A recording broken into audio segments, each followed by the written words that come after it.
অনিল কাপুৰে এক্টিং কৰা এই নায়ক চিনেমাখনৰ দৰে 1 মাহমানৰ কাৰণে অসমৰ মুখ্যমন্ত্ৰী বনাই দিলেহেঁতেন আপুনি প্ৰথমতেই কৰিবলগীয়া 3টা কাম কি হ'লহেঁতেন ব্ৰহ্মপুত্ৰখন বান্ধি পেলালেহেঁতেন যাতে আৰু বানপানী নহয়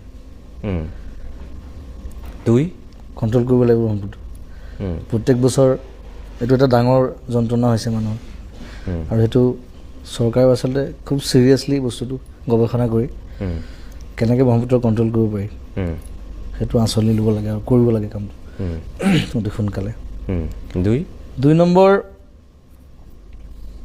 চিনেমাখনত দেখুৱাইছে দেখোন কি কৰিছে সেইবিলাক কৰিলে আপুনি কি কৰিলেহেঁতেন সেইটোহে সুধিছোঁ কৰাপশ্যন বন্ধ কৰিবৰ কাৰণে কৰাপশ্যন 3 ঘোষ খোৱা কৰাপশ্যন এইবিলাক বন্ধ কৰিব লাগিব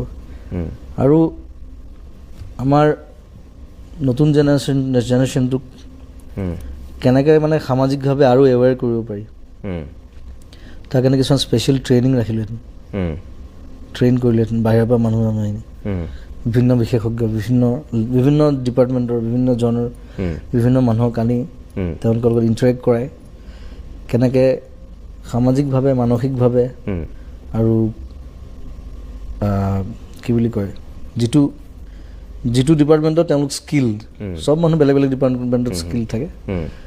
তো সেইমতে তেওঁলোকক কেনেকৈ আৰু আগুৱাই লৈ যাব পাৰি মই সেইটো চেষ্টা কৰিলোহেঁতেন